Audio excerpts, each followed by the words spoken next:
Well, hello, all you beautiful members. Happy Saturday. Welcome back to Aquarius Rising Africa. And definitely me, Chantal, your hostess with the mostest of everything. Which is why we, of course, have the gorgeous Taram, Madame Beverli Rhodes, on a special Q&A. How are you, Bev?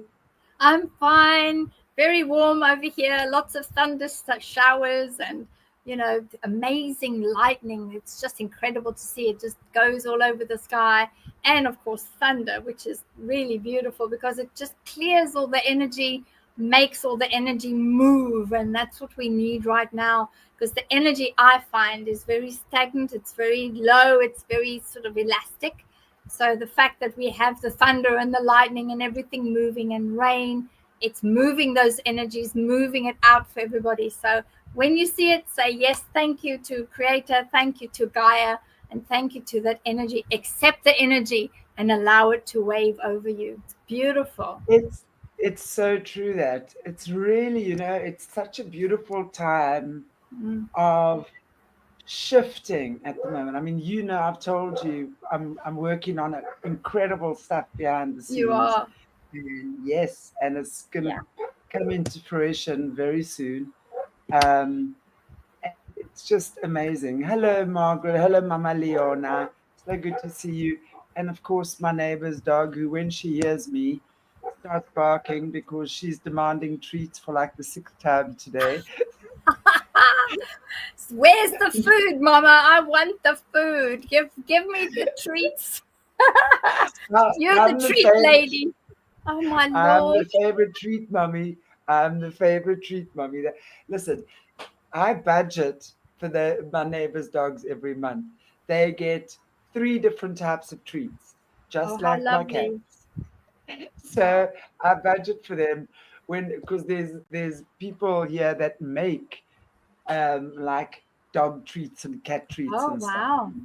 So I love it. So I support them, and I buy my cats and my my dogs. Listen, but they Your love it. dogs, the dogs next door. Yeah, you can hear. Where's my treats, Mama? I want them. So that's ever so cute. Oh, Mommy. That's a foito. But don't think they haven't received. I don't know how many like treats today. I just tell you, they just have. You've given Anyway, loads. Oh my goodness. How funny is that? Oh, what do you do? Oh no, I feed the dogs treats next door. There we go. and and not just the dogs, the birds as well. The birds also. Those little shysters cost me a lot of money. They I want to do. tell you, to get their bird feed, and they're demanding. They Of jump on course. my roof in the morning, which is the tin roof. If I don't get up on time, I just I'm like, Like, where's she's the gonna. food?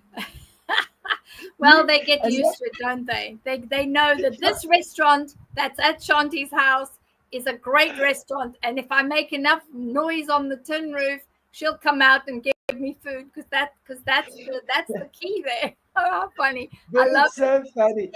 It's so funny because the tree is outside my bedroom window.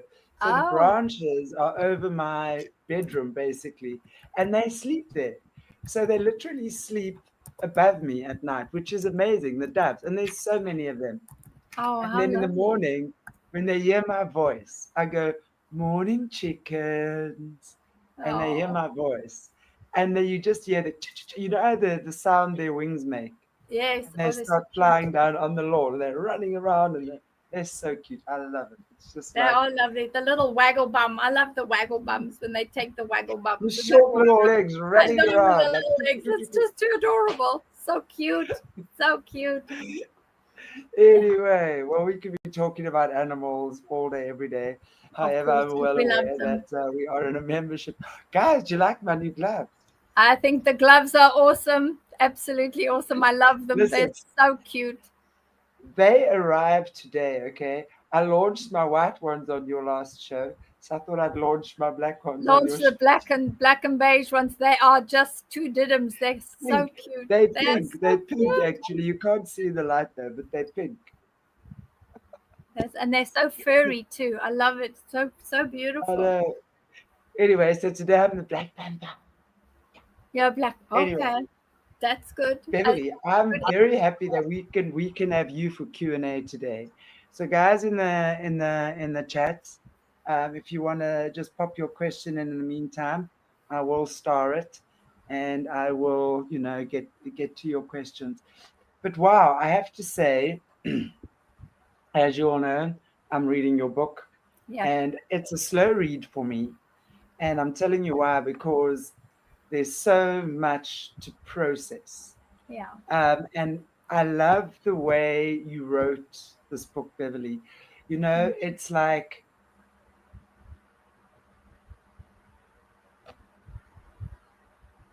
it's so you can so hear your tone, but you have no holds barred.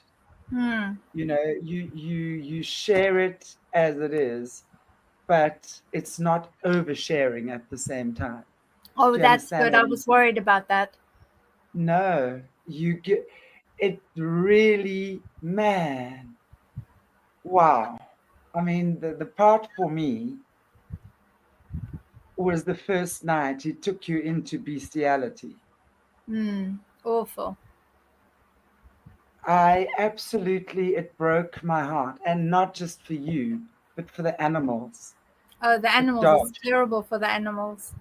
and the other girls that were clearly, as you said in the one section, so Hmm. used to this already. I guess my question for you is, I know you've gone through a profound healing journey, and I want to talk about that, especially also as we go along on the next channel as well. Um, but how in God's name are you ever normal after that again? Hmm. Yeah, it's a really good question, and I think it's one that the whole audience would find interesting, because you don't ever become normal after witnessing those sort of events, and then also being forced and bullied, and having a situation where you're forced into what it is that they do in that round arena that's in the middle of the dungeon. That is something that is it's something that somebody should never really have to go through, particularly not a child. So being coming out of that, it's very difficult to become normal again, because once you've seen these things and experienced these things, you can't take it back. But what you can do, which is what I did, is I took the innocence of the animals, took that energy, took that back into myself, and then allowed that innocence, and had a reciprocal energy between the animal and myself, because I found I was apologizing and asking for forgiveness of the animals, because the animals, they are innocent creatures.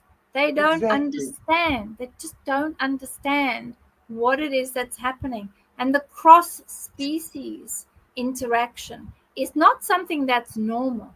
It is forced upon them by these awful people. So I found I was apologizing, I was making offerings, I was lighting candles, requesting, an ability to send back the energy, and all the energy that was given out during these events or the shows that they tend to put on. I felt within myself that I needed to heal the event, and I needed to scrub the event and that energy from the event first before I could heal from it. Because with these types of events, it's not just the person, it's not just the human person that is participating in this, even though you're participating under duress, under the threat of being killed or hurt, or whatever the case may be. You've also got a little animal that's also in a situation where the pheromones, the hormones, and all of those things is happening. So the animal is just following nature's way. They're following the smell, the scent. They do what Of comes course. naturally to them, which is why really it's the human that's causing all of this. Which is why I had to, in order to get back to some level of normal life, I had to ask for, and many times, not just once, but many times, beg for forgiveness of these beautiful, beautiful animals and creatures that were used in this pit, in the area that becomes like a stage in a way where people can watch, and some can even do things to themselves while they're watching. But that then becomes an extremely difficult situation, because not only do you look at that energy, but then you take that energy, clear the energy, send it back, and ask for forgiveness of the animals. And I was very blessed.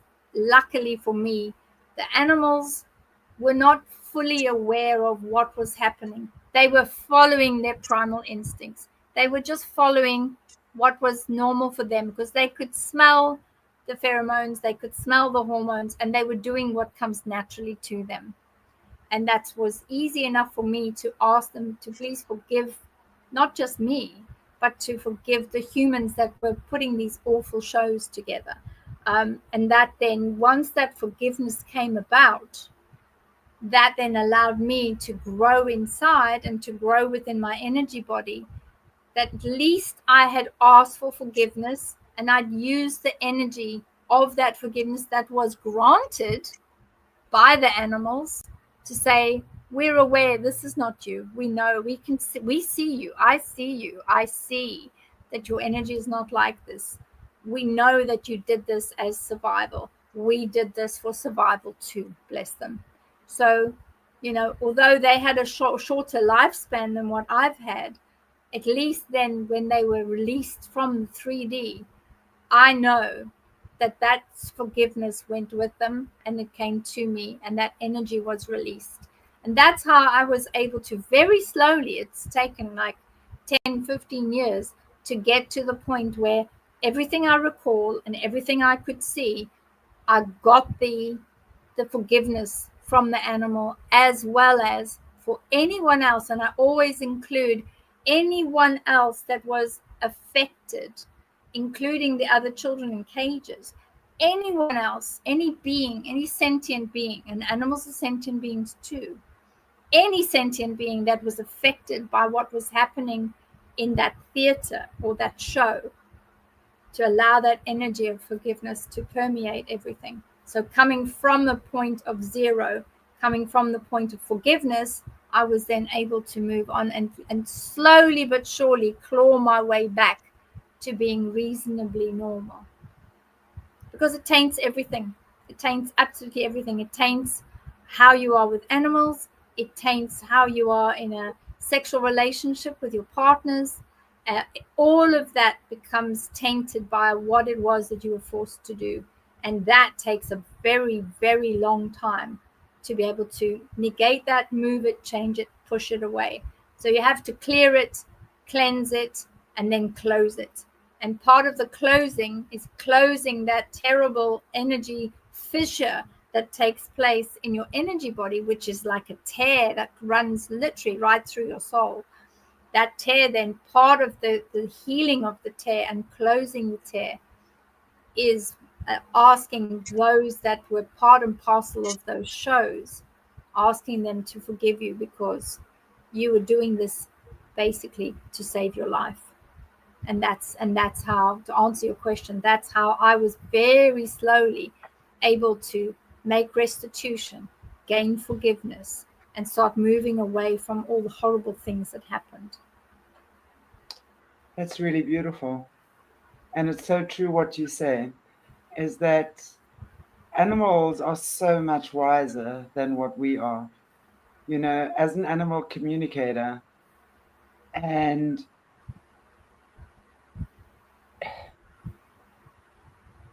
I guess I've been hearing the voices of the animals since birth, Yeah. and I've been connecting with them. So it's not a strange thing for me at all that an animal has a soul and an animal has a sentient being, and an Yes. animal misses its kittens or puppies when you give them away or whatever.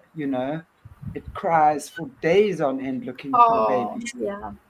you know um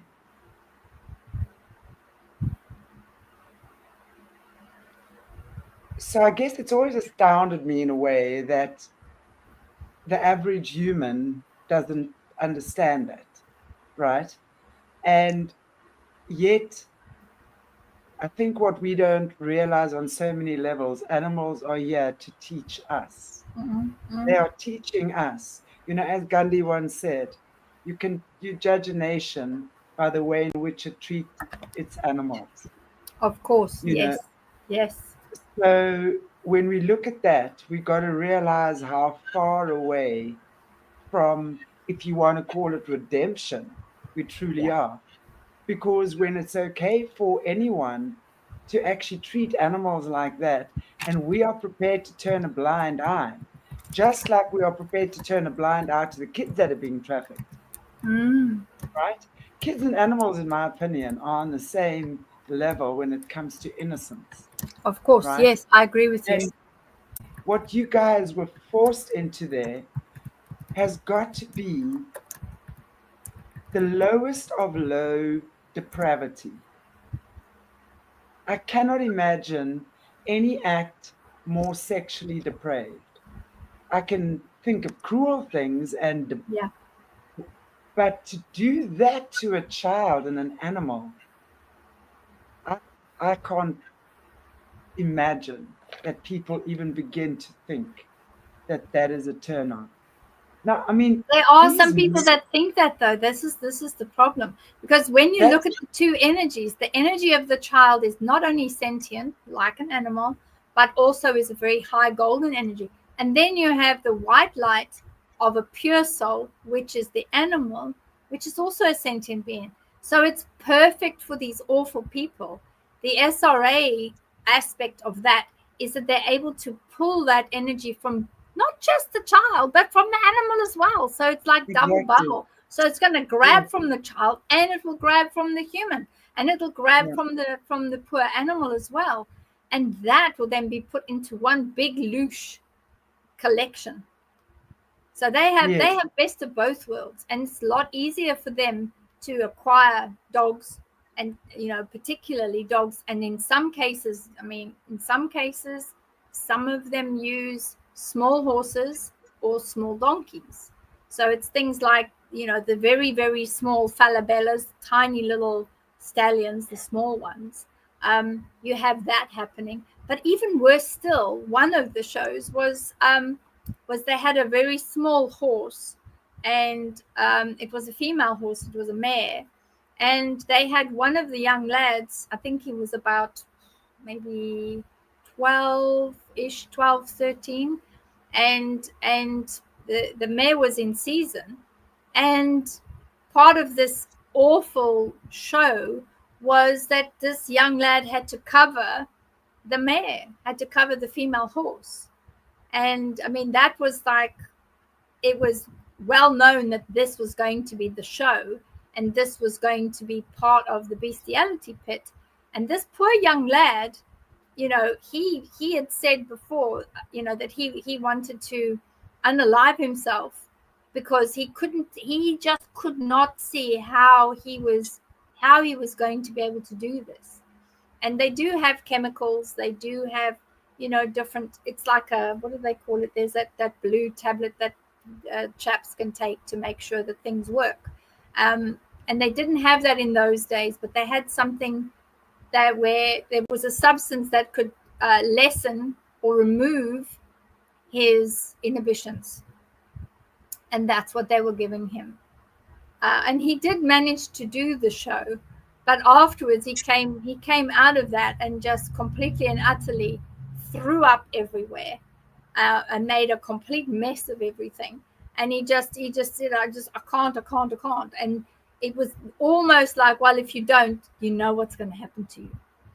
And that's what they do.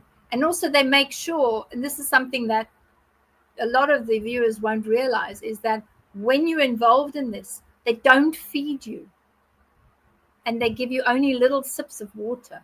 And the sips of water that they give you is actually got a substance in it. The reason why they don't give you food is for that very reason of that young lad, upchucking and vomiting, etc. Because they know that your solar plexus is going to have a complete reaction, and whatever's in your stomach is just going to come straight back up, and that's what's going to happen. and they get really annoyed when this sort of thing happens. So they won't feed you. They won't give you just little sips of water, so that even if you did throw up, it's only going to be either bile or it's going to be a little bit of water. That's it. And they will wait until the show is over, everything is done, and you're removed and taken to wherever it is that they're holding you. Then they'll give you something to eat, a small something, and then make sure that you go back to sleep so that you can process everything. But they're very good with giving you substances to make you forget, to help you forget. And it's things like, there's that date drug that became very prevalent. I think it was in the 80s after that. And I know that they were using that in the new intake of children because they forget, you just forget totally. Was that the retinol, that date I rate? think it was. Yeah, I think it was that one.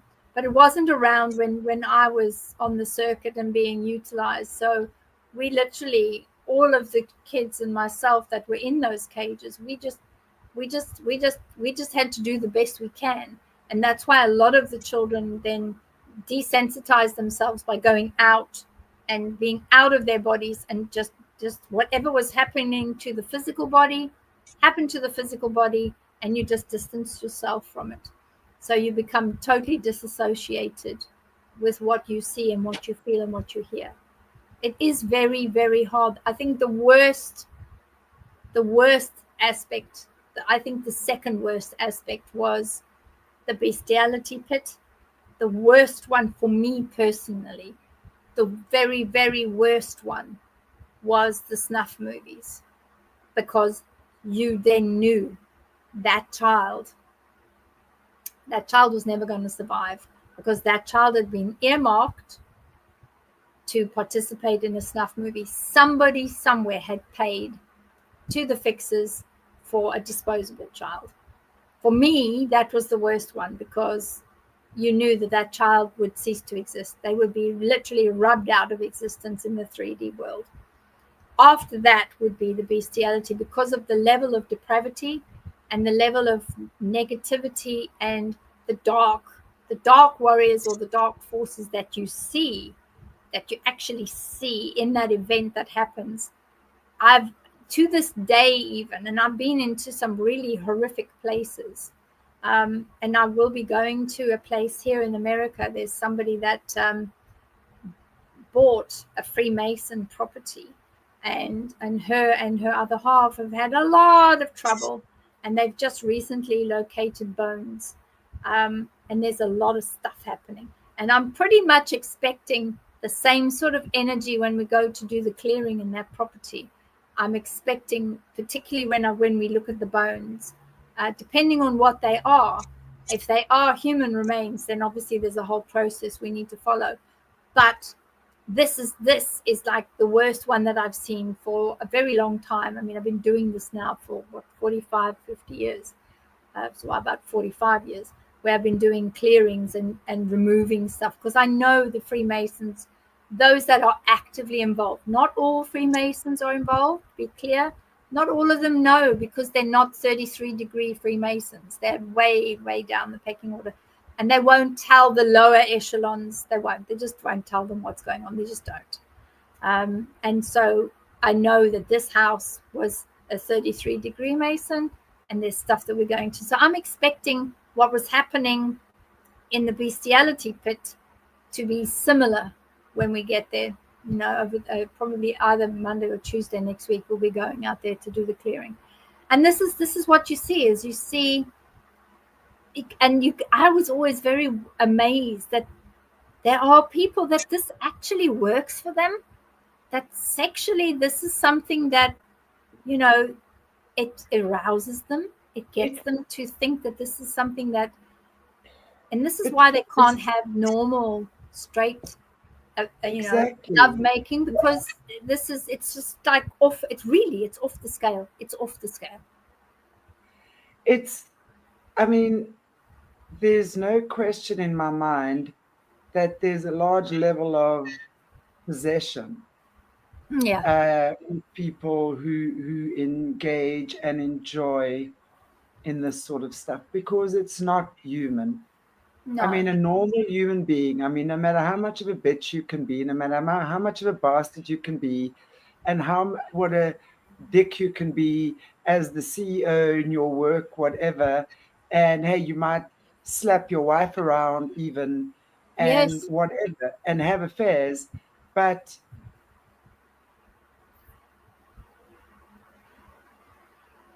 that is completely on 10,000 different levels. mm, It's the average human being cannot enjoy that. So something serious has happened it is. Yeah. to these people. So my only thought would be that they obviously experienced that when they were kids.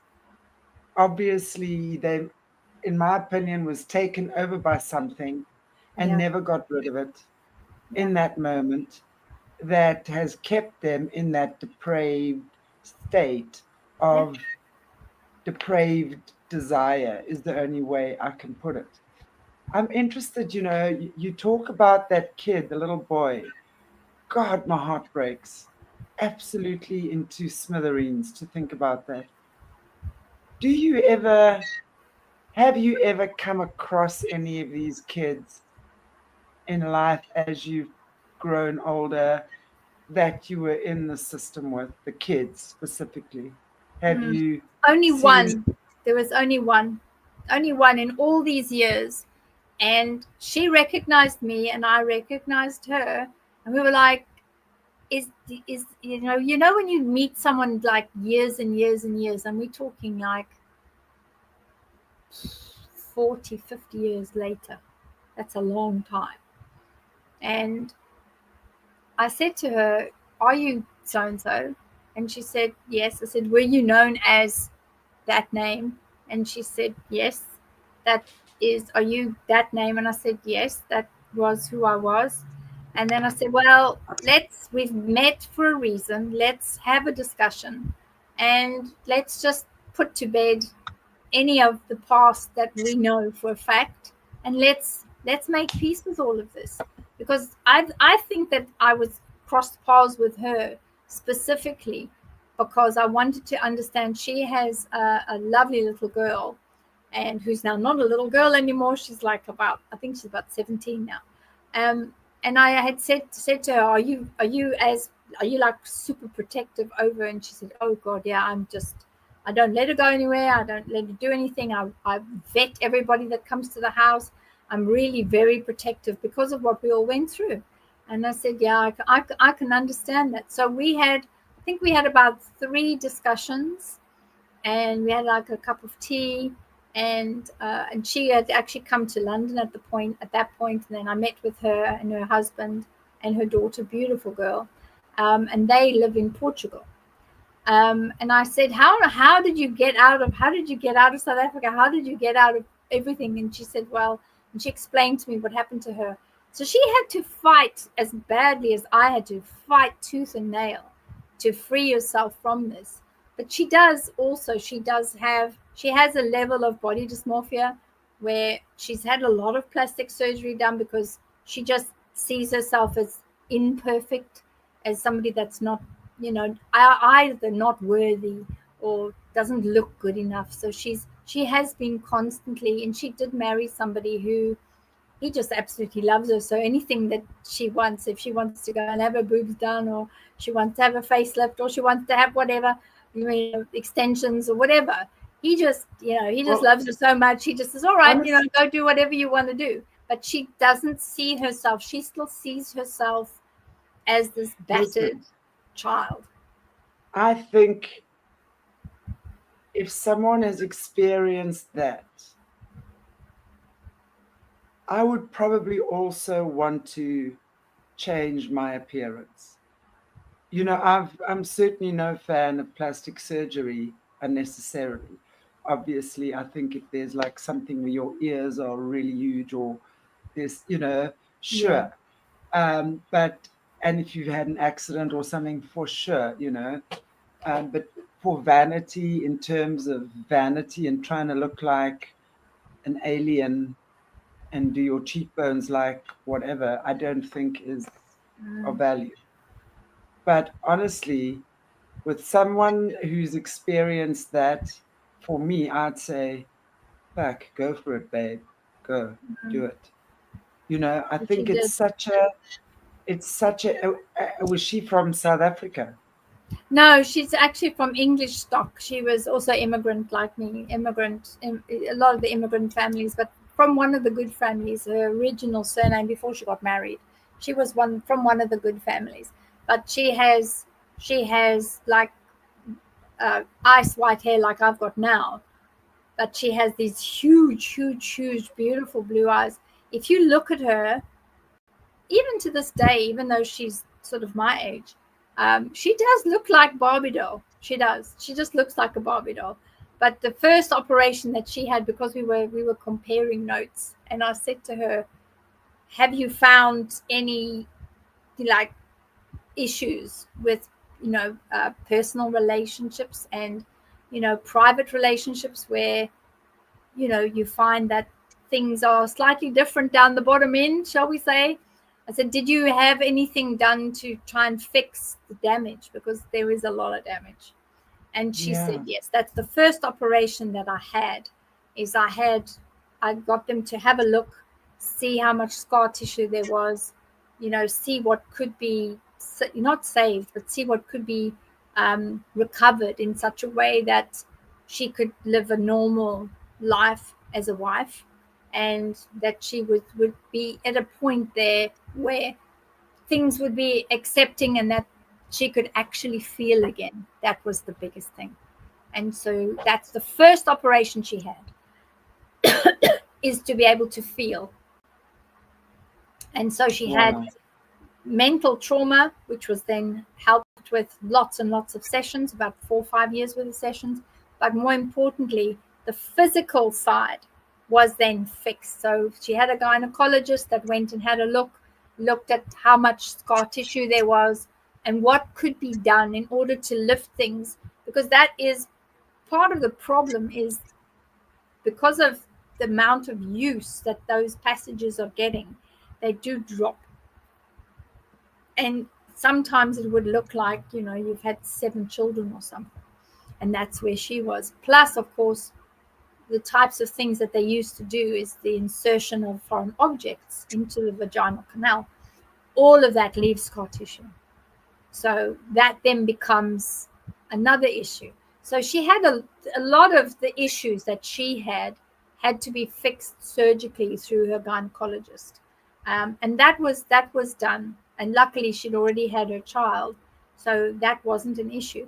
And then they fixed everything after that, which gave her a totally new look on herself, gave her a bit more confidence. And I mean, people say to me, why is it that you lack confidence so badly? Why is it you have this facade up and you don't let anybody come near you?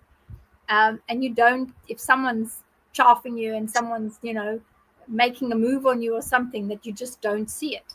And it's because we've had years and years of this nonsense, that it's just easier to put the barrier up and that nobody gets through.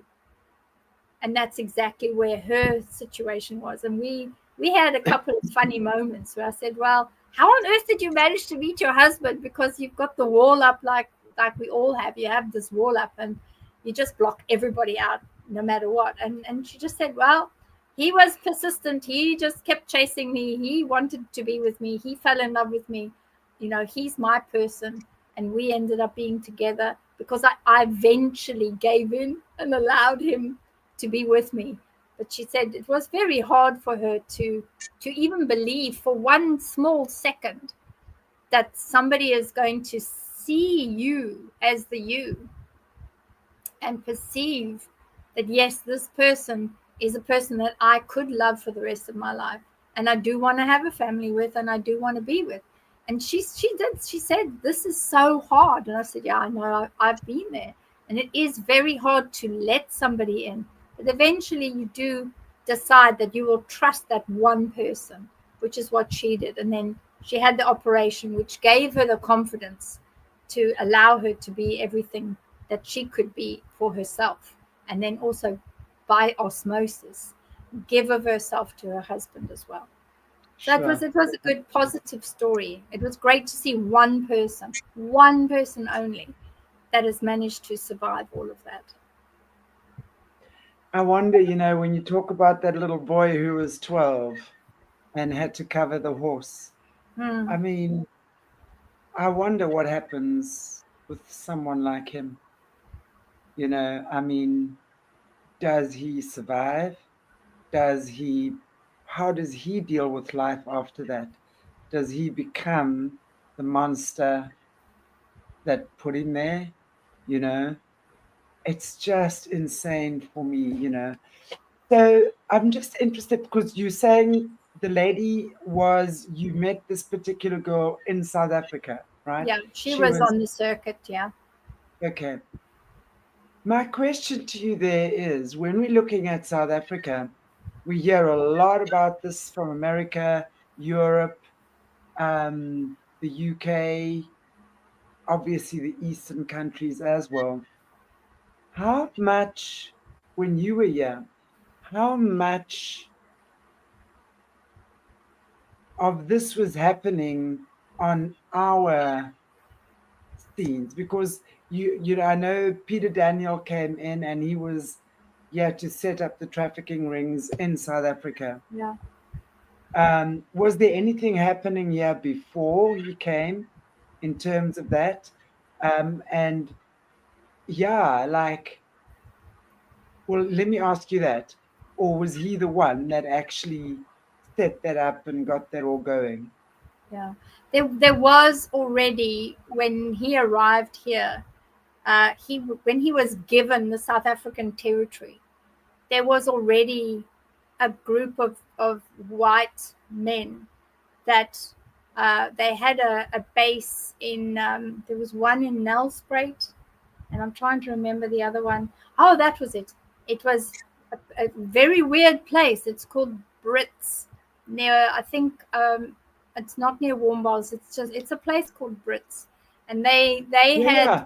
I know guy, where yeah, Brits is. Brits, Brits, and Brits Yeah. was a very big farm. This guy had a huge farm, and he was I think he was farming lucerne and cattle feed or something like that. But I remember the lucerne because I could smell it. You could smell the lucerne growing. You could smell it. It's like teff, it's an animal feed. It's a horse and cow feed, and it's a perfect cover because on that property, he had all these additional buildings, which he would say, oh, the tractor's in there and the combine harvester's in the other one. And we put all the bales up to the roof in that particular barn. But the barn also had another section of the barn that went into the ground, and that's where all the cages were. So it's perfect cover, this huge farm. And if you go into a barn and you see, bales and bales and bales of hay and bales and bales and bales of teff and eragrostis and lucerne, you know, what is the push to go and move these bales out of the way, or look to see where there's an entrance into the bales that you can actually walk into the bales and then go down underneath the barn. You're not going to do that. If you see that barn is packed right up to the roof, and these barns are big, they're like 20, 30 feet high, big steel IBR sheeting structures. And then what they do is they shrink wrap them in a machine. They shrink wrap them and they put them on the back of the truck, and then they send them to, I don't know, other areas, other farms where they're busy raising cattle or raising cows or raising horses or whatever. So the onus then would be on whoever's investigating or whoever's searching the property. They would have to know that underneath that barn, there is an entire, set of like almost catacombs of cages, feeding areas, areas for discipline, especially where children don't do as they're told, and areas, a clinical area where if a child gets hurt or something happens, the doctors can go underneath there, and there's a room set aside that's fully tiled, all white, that's set aside for these doctors that are part of everything to do what they need to do to fix the child. So a lot of people don't know that. What exactly? I mean, at this farm in Brit, what is the purpose of him having cages there? What was he doing with the kids? Were they Well, just being held there? he did the breeding program. So the breeding program and the transportation were the first two. Later, opportunistically, the third one was the snuff movies, because you had to find a way to define an exit strategy for the children that didn't play ball, for those that were very difficult, that were beyond being able to control, either through substances or hypnosis or an MK Ultra type of event. If that none of that was working, because there are some children that are strong enough mentally and within their spiritual body, they just will not allow this, and they absolutely fight back with every breath in their bodies. They haven't, in other words, they haven't got something of that child that they can push them down and get them to comply. And these are the children then that are perfect for the snuff movies, because actually there's nothing that they can do with them. They've got no way that they can control them. They always cause trouble. And at the end of the day, the value of that child then decreases significantly. And these people are only interested in the money, or the power. And that's what they do So, on farms. so what kids were they breeding there in Brits? Was it African kids? Was it white kids? What kids were? Was it a mixture? What kids? And were they being bred for any specific purpose? Well, they were hoping, which was a complete failure, by the way. They were hoping to be able to replicate the eye color and replicate the level of energy around particular children, but there were also children that were for sale.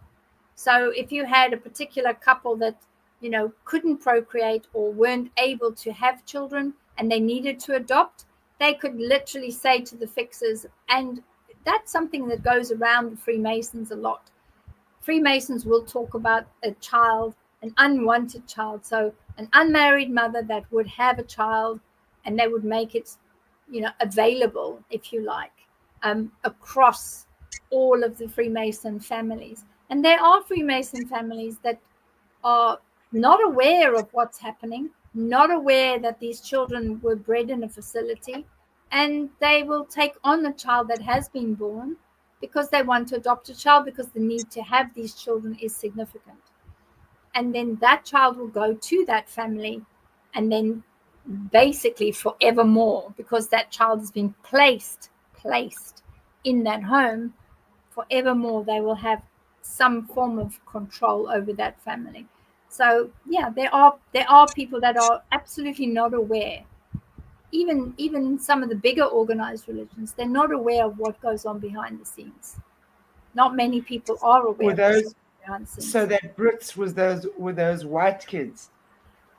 The white kids, but also some of the ones that would have come from Nutsi. So um, those that are part and parcel hybrid. So half white, half black, or half white, half indigenous native peoples.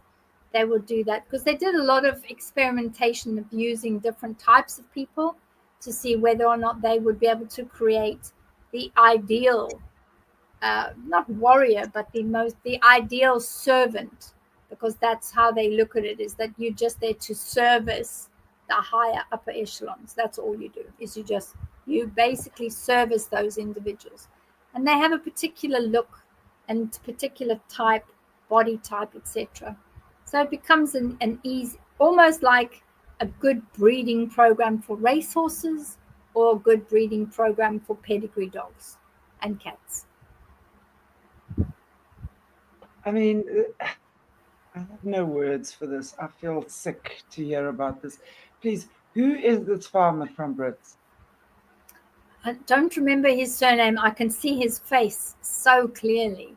But he was a British immigrant, and he was, because he came from farming stock, and he knew and understood the cattle farming, not cow farming, what do they call, dairy farming, there we go, dairy farming aspect. He understood that, and he had a huge facility. I mean, his lands, for as far as the eye could see, and Peter used to go there a lot, and he was always moving people there, moving children there. And if somebody needed to be impressed, he had a great facility. I mean, the facility was top class, milking station. He grew all his own feed for the cows. So, whatever anybody was doing, even people from the mines, they used to say, well, come and have a look at this facility. It's all set up. And if they were part and parcel of the work that they were doing, then he would take them down underneath the barns and say, well, this is the facility. This is what we're trying out here. This is the trials we're running with these children. And then you'd have the doctors. They'd be there, and they'd be saying, well, this is what we're trying. We're using that particular person with that particular person. And this male person is going to, cover or mate with that young girl. And we're going to see whether that pairing, and they would call it just a pairing, and that's all it is. That pairing would then, hopefully, when 9 months' time, when she gives birth, maybe that pairing will give the type of child that we're looking for. And that's how it goes. That's part and parcel. That happens internationally. It's not just a South African thing, it's across the world. British really are sick, aren't they? It's always the British that are getting up to these depraved things. What is it with the British? Well, they have claimed ownership of South Africa years ago. They claimed ownership of Zimbabwe years ago. And they all felt, when you look at the royalty, and you look at how they were able to appropriate children and move children across borders without any issue, free passage. And you start looking at other countries that have had the Commonwealth, that are part of the Commonwealth, they felt that they were disposable. And this is what happened with South Africa, is they had ownership. They claimed ownership. It was literally like all of South Africa was their plaything, and they could do exactly what they wanted, how they wanted. And that's what they did. They made sure they sent people out there to utilize the stock, because that's what they call him, the stock of everybody within that country. Zimbabwe's the same. Kenya was the same. And then even as far as Canada, you have the situation in Canada where the Canadian children are disappearing as well, because they claim ownership.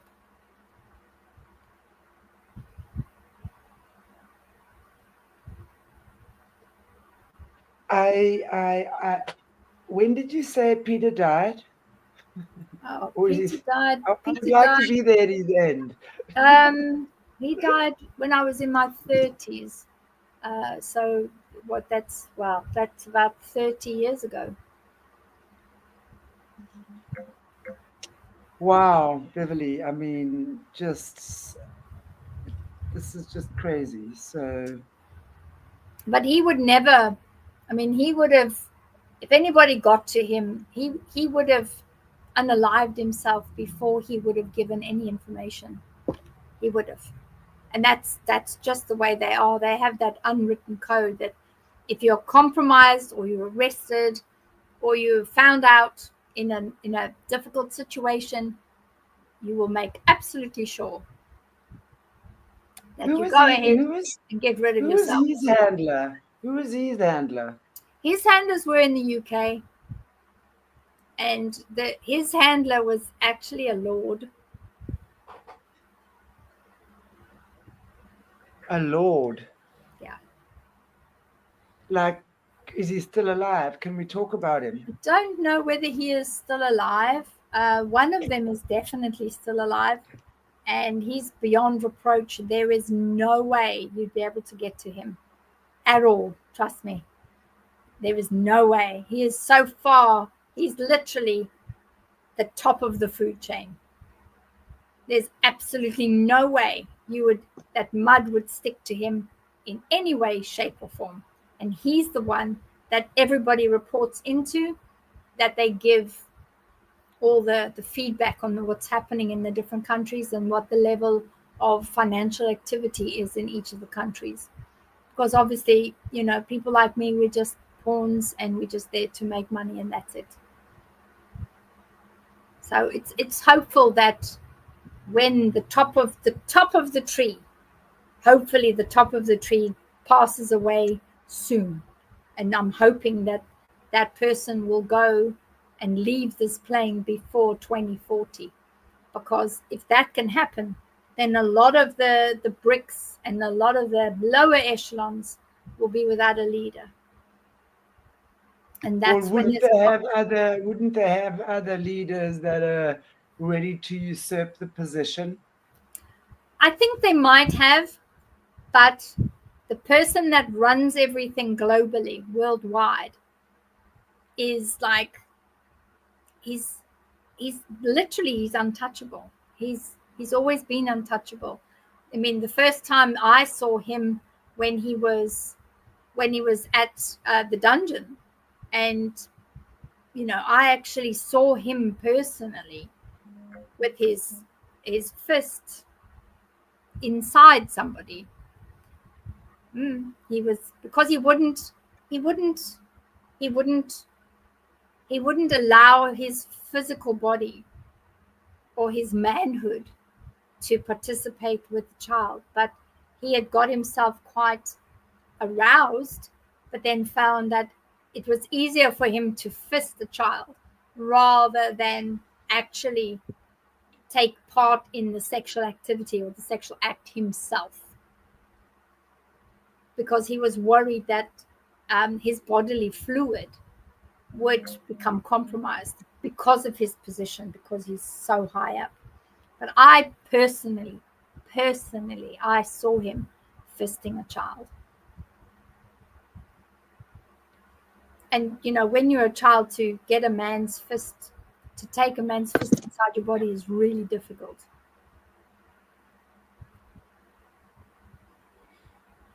Did you, I mean, in your time, whether it was there or here, did you observe body parts and stuff being sold? I mean, I know you were a cleaner and stuff, but did you actually observe the trafficking of the body parts? The sales for moving children's parts is pretty much the similar, on a par with the snuff movies. So you knew that if that child was going to be utilized in a snuff video, or not a video, but in a film, because there wasn't video in those days, in a film, you knew that child could also, if the child's I think it's either DNA or blood type or whatever, tissue type. I think it's more than DNA, it's tissue type. If there was a tissue type, there was two options. Either way, it would lead to the demise of the child. So yes, there was those that then were pulled from a snuffed film and then sold to wherever. And it would be somewhere overseas that child would be moved to, or alternatively back.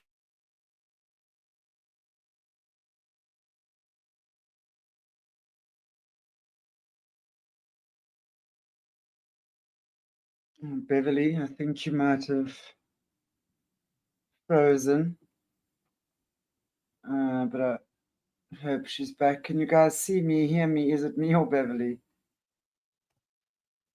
Okay. Well, I'm just going to give it Bev a minute to try and see if she's going to come back. But my God, this is just the most horrific stuff, honestly. To think that this stuff is going on right under our noses all the time is quite beyond me. Anyway, here she is. Sorry, back again. It's ridiculous. They don't want me talking about any of this. It's too inconvenient, isn't it? It's, as you say, sharing inconvenient truths. They just don't want me to say too much about it, because it's, I explain what happens behind the scenes more than anyone else, I think. And it's difficult as it is. It's difficult listening. At least you know about it. It's so important that we do know about this, because shedding light on these we know that that's how we end it, is by That is the shedding only light way on to these end it. topics. Yeah. I just want to know, man, can you tell us who this guy is? Well, the Brits farm, he had No, this. the handler of your handler. I can't because he's still alive. He's not dead yet. He's on his way out because he's very sick at the moment. He has cancer at the moment. So Is he well known? it's very well known. If I, very, very well known. Is he a Extremely well. politician or a He's a royal. entertainer? He's a A royal. He's not royal. a. No, he's a royal. He's not a politician. He's way above that. Charles. He's Charles. way, way above that. So Not Charles. Hmm.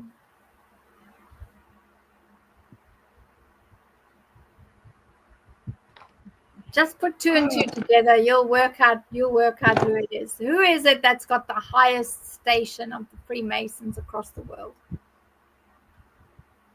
Who is it that has got estates and huge houses with dungeons all over the world, particularly in the UK and in Germany and other areas? Who is it that can travel with absolute impunity, go any country, in any place, anywhere in the world, and do whatever he likes, however he likes, to whoever he likes? Yeah, that'd be Charles. That'd be Charles, I'd say. Yeah? Is Charles allowed to do that? He is allowed to do that, of course. Okay. He's the top royal. So yeah. But I think that, the way that the energies are shifting, these individuals that have this power will be removed. And I can see that coming very clearly. Yeah, absolutely. I mean, this is just like, but I know also Charles was visiting survivors that I speak to, in fact, Joanne Breeze. And Joanne's family as well is also on her dad's side. They own islands and stuff, and Joanne will share this soon. And so they're also very, very strong in the British bloodlines. Mm. And Charles used to go and frequent their place in Australia as well. Yep. Indeed, he did. Anyway, there've been quite a few questions that have come in here. So let me just check what they are.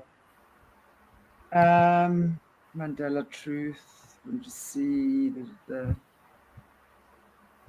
Okay, I know somebody was asking as well, and I know you mentioned it before, but maybe you can speak to that again. These hunting games that occurred, game farms in South Africa, does Beverli know which region they occurred? Yeah, so you've got one area that has a very well frequented farm, and that's up in Warmbaths, and it is actually a game farm. It's not just a normal farm, it's a game farm, and that is definitely frequented a lot. The other one is in that Karoo belt. There are a couple of farms in the Karoo belt because it's very easy to hide things there. And strangely enough, there's one in the Orange Free State, and there's one up near the Drakensberg as well. So every province. I'm very There is interested about one in every province, pretty much. The one area that's not very well frequented, and I'm not sure why, is down in the Natal region. I'd never really heard of anybody coming from that area.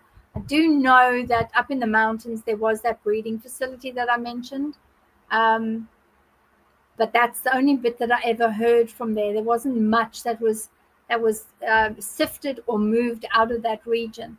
The other regions are far more, particularly the more you go up towards, and Gauteng, and you go up towards Warmbaths, and actually on that I don't know if it's N1 or N3, but it's one of those national roads that go all the way up to where some of the big churches have their facilities, because there's a lot of land and land is cheaper up there, and that all the way up on that highway is particularly, it's one of the ones that has excellent access to be able to get to where you need to get to.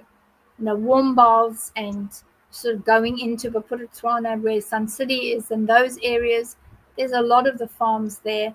They prefer something that, and I think maybe thinking about it backwards, I think Natal is an issue because of the weather. I think it's very what do you call it? It's humid, and it's not really conducive to be able to get someone to run, which you need a person to be able to run. You need drier conditions so that whatever's left that hits the ground, that it doesn't become damp and start growing mold and things like that. It becomes more difficult to clean up remains when it's sticky and it's got mold growing on it. And I think that's part of I don't know for sure, but I think that's part of the reason why Natal wasn't favored. The drier climates, so sort of the Free State, Welkom, Free State, Warm Baths, those areas that are dry climates, not that much rain, so that if somebody was dismembered, you'd be able to find the bits quite easily and do the cleanup without too much of a hassle. Plus, then you've got the access to all the other farms to be able to take it to the animals. So the cheetah park, the alligator park, the snake park, all of that. If you think about it, if you just do a general search and say, well, where are all the most common snake parks and snake breeders in South Africa, you'll see what pops up. It's very obvious exactly what I'm saying. It's all in those areas. It's not a secret. It's in plain sight because people don't think that that's what you'll be looking for.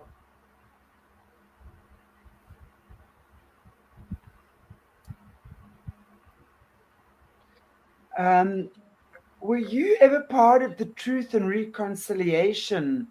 Now, I know you wouldn't have been part of it, but I know you probably would have been still around when the Truth and Reconciliation Committee was occurring. Did you ever engage with anyone or anything of those guys? And how was that? Yeah. My only sort of direct, not influence, but input, if you like, was within. There was a group of chaps that were putting forward for the manifesto and saying what they felt should be necessary from the gay point of view, the gay, lesbian, transgendered agenda is what they felt, and I had a lot to say about various things. Because I felt that because the rights of children were not really going to be addressed at all, and it's not addressed fully, partially, I said in that case, let me look at what's the back door. What back doorway could I get some of the agenda heard at least? And by appealing to the gay and lesbian transgendered community, I said, are you aware that this is what's happening? I am a survivor from that. And this is something that you could potentially write into the manifesto and, the rights of South Africa going forward. And that's where those discussions were happening. But that's all. Right. I was never given a platform. In fact, if they did the reverse, they tried to stop it. They tried to, we're not prepared to listen to anything about this that's happening with the children. We're not prepared to include it. We're not prepared to address it. We're not prepared to do any of that. Yet they were prepared to address, acts of atrocities to groups of people, but not specifically children. Not if the it children. happened to be a child, then so be it. But generally, because adults. That would mean they have to open a whole can of worms. Yeah.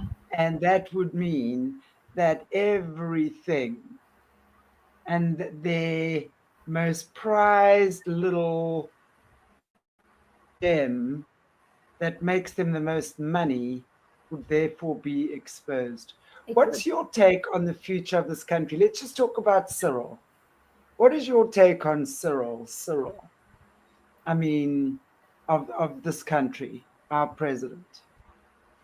Yeah, I think that the energies that I keep seeing and have seen for a very long time with South Africa is that the land itself, the land is calling for blood.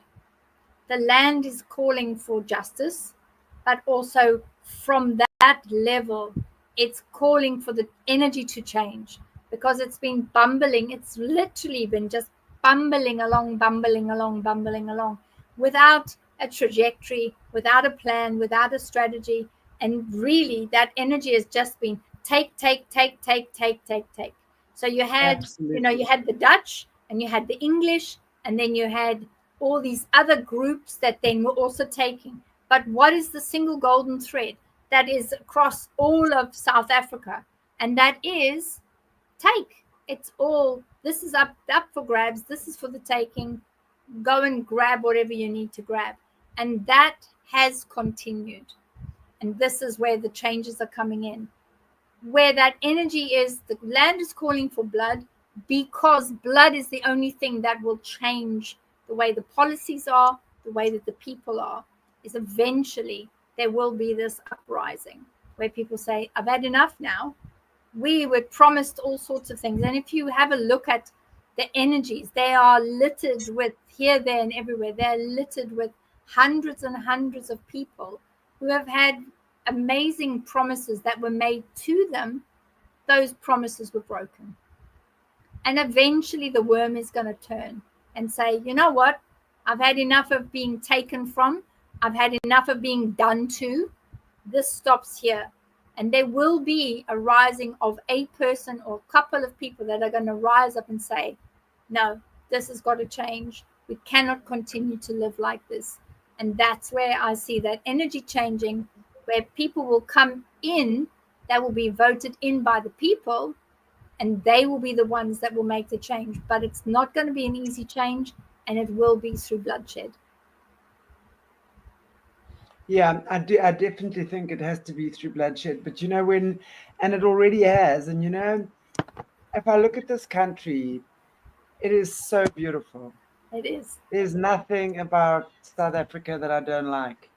It wherever you go, it has its own type of beauty, no matter which province you're in. Yeah.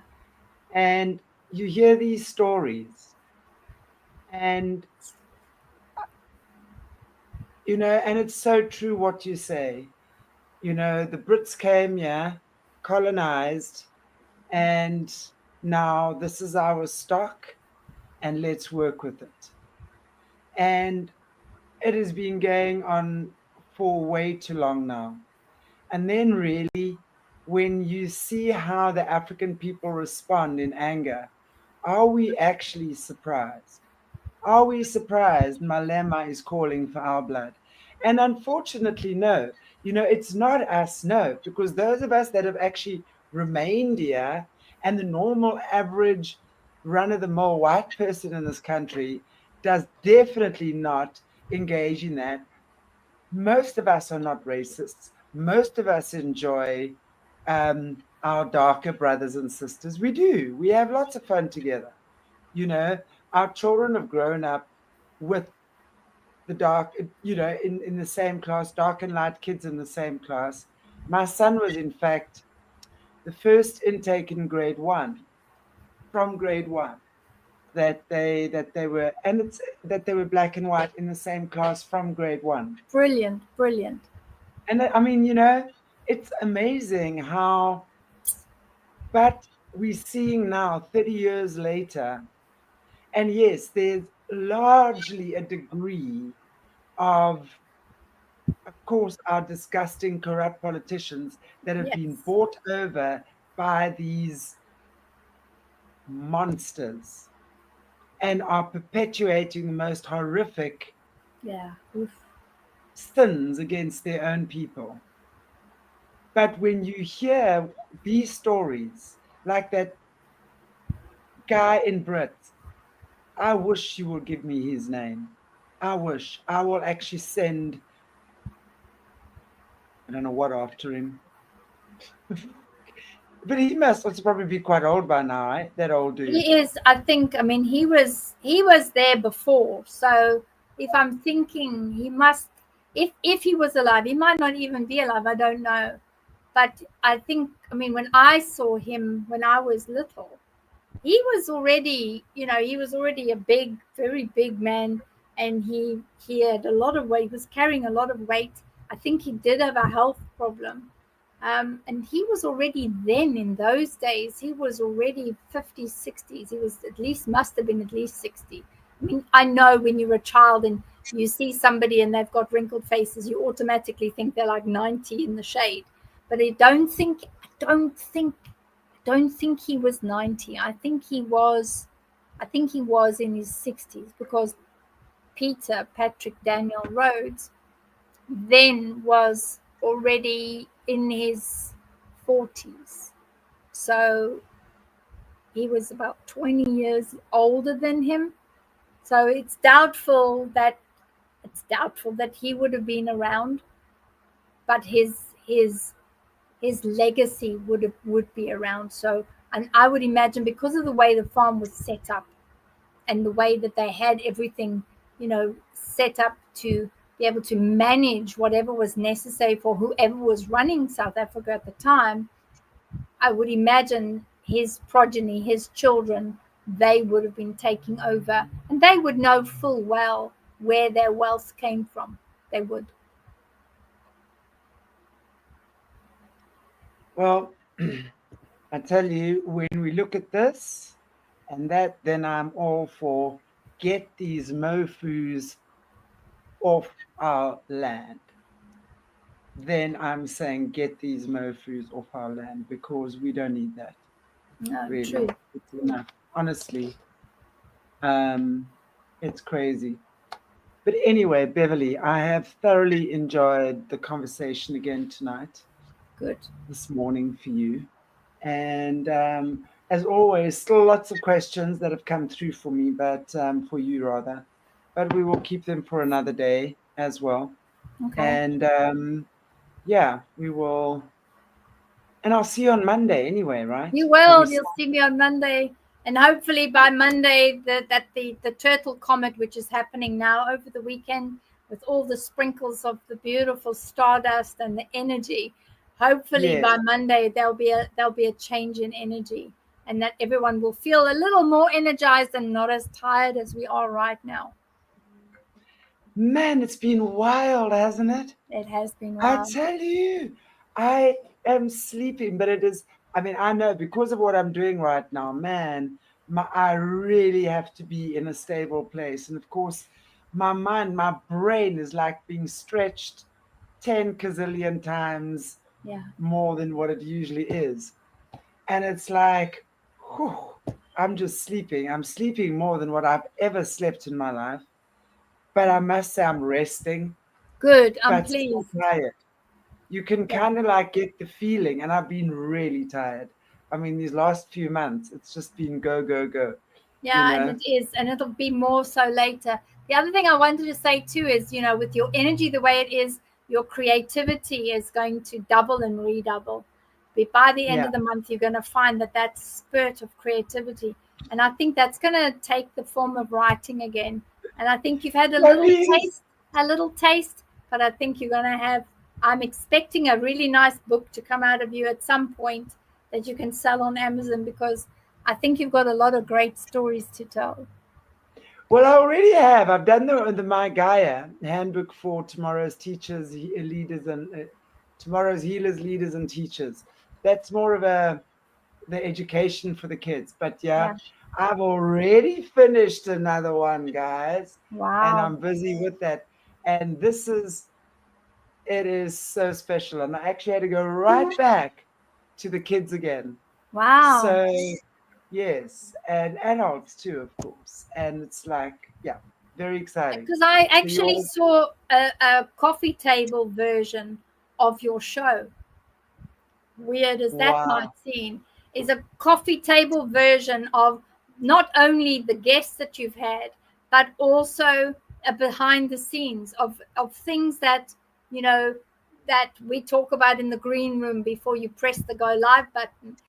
All these things that your followers would love to be able to have, and it's a really nice square, large, glossy one that's got pictures of each person and their background, and what they've done and how they've made a difference, and how individuals are shedding light, because this sharing the inconvenient truth, that's like it's a whole book just on its own, saying how the people that you've been able to get to and you've been able to interview as guests have that in one book to say, well, this year, this is all the people that I interviewed, and that goes into this coffee table book, so you can leaf through it, have a look at them, see what they're doing, see how they've made a difference, if they are in service, what they're doing, how they're doing it, so that it's like a book on a coffee table to say, this is where we're making the difference. I love that idea.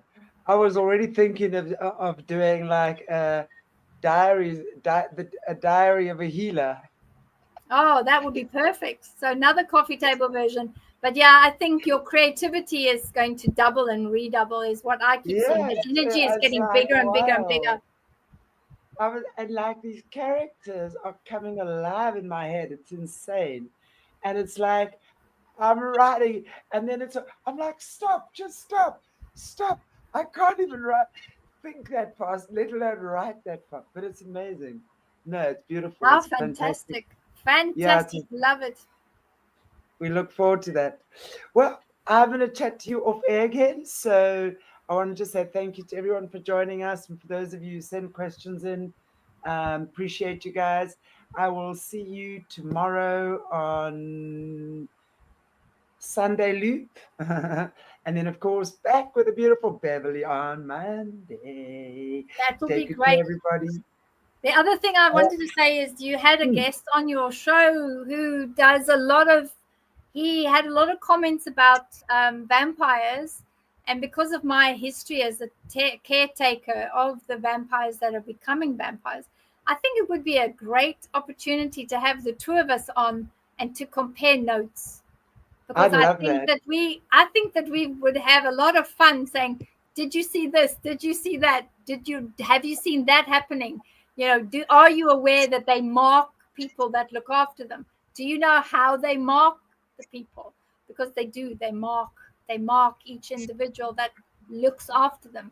And although here in America, particularly in New Orleans, there's a huge cult there that looks after the vampire community, but there's a whole bunch of stuff there that's at the bottom of that people don't know. And I'm pretty sure your other guest and myself, I think we could blow everything wide open and talk about the We do it. unspoken items.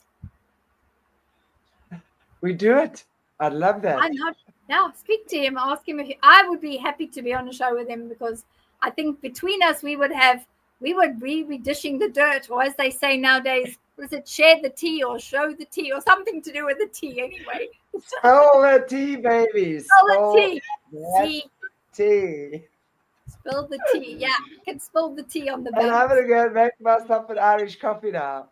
Oh, So oh, yeah, of course, because it's evening over there where you are. Here it's not. It's still exactly. afternoon. It's Saturday night and grandma here got a Black Panther pause, and I Love it. figured Irish coffee would work. That's super. Okay, But that'll be guys. great. So yeah, I look forward to being on the show with him, because I think he's got a lot of That'd, inside information as I do, and we can do swapsies. that'd be very cool. Wow. Awesome. Yay. Okay. Cheers, everybody. Take good Cheers care. Have a everyone. beautiful weekend. Okay, bye. Bye.